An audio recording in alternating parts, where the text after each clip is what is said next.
can probably hear off in the distance there that trees snapping and coming down. There's been a tremendous ice storm. It's lasted probably about 8 hours, maybe 12. And there's just debris everywhere. And you can see some of these trees that are just normally out, but they're just covered.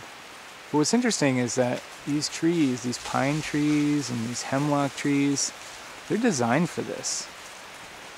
You know, they're totally designed for having their branches go down.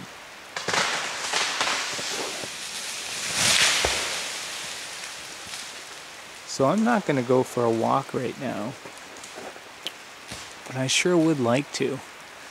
And it's just absolutely gorgeous seeing this ice glisten. The power of winter and the strength of the ice. And you can hear the stream. The stream is absolutely incredible. I gotta watch my head, because things could fall any moment. Look at that oak tree.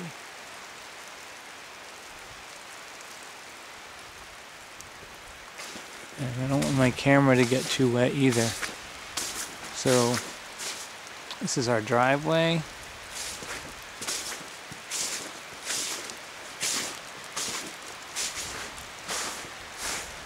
And this is just absolutely breathtaking.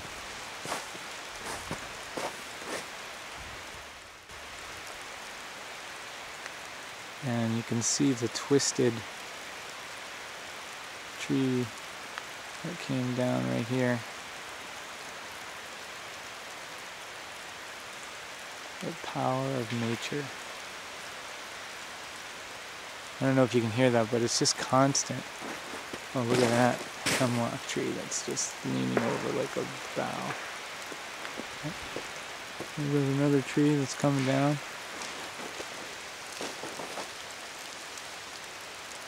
I'm kind of whipping around to let you be able to see another tree coming down, and hearing that. And the river's absolutely amazing.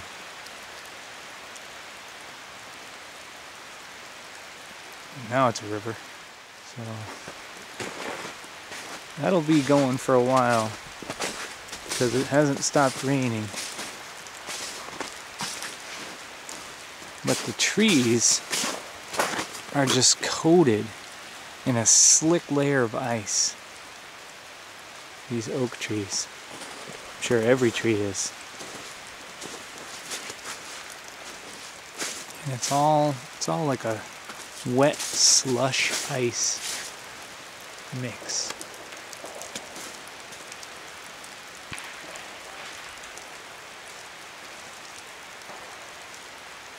And you just hear the popping, constant popping. Look at these branches.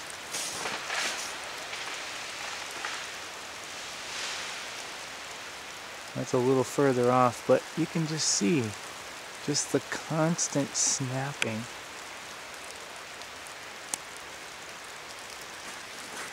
And I saved this one for last because it's really exciting. So we're gonna walk over here into the garden, which is where, oh, it's got the bird feeder too. Oh, knocked the bird feeder over.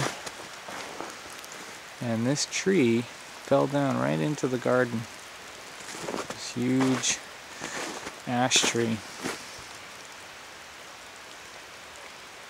I mean, that's a whole tree that came down.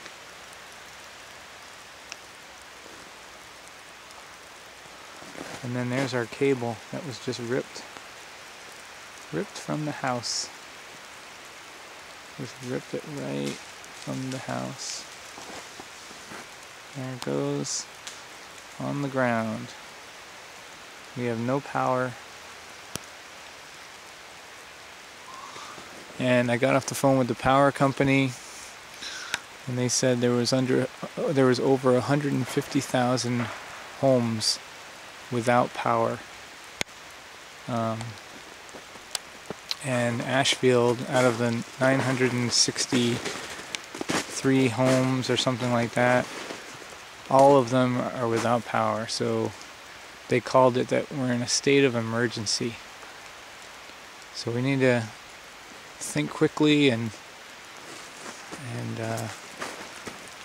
figure out what we're going to do. But this is just spectacular. This is absolutely incredible.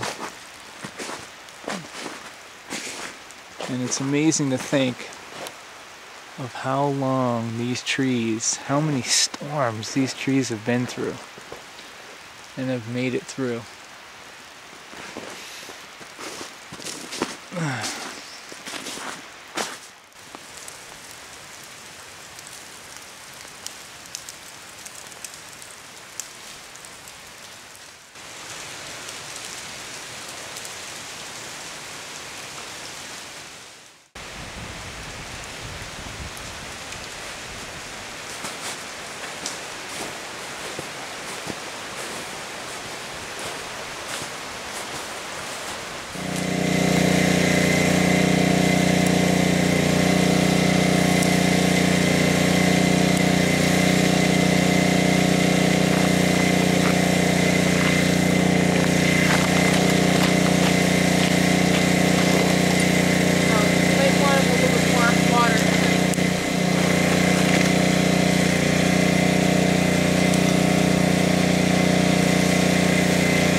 So, cooking during a power outage.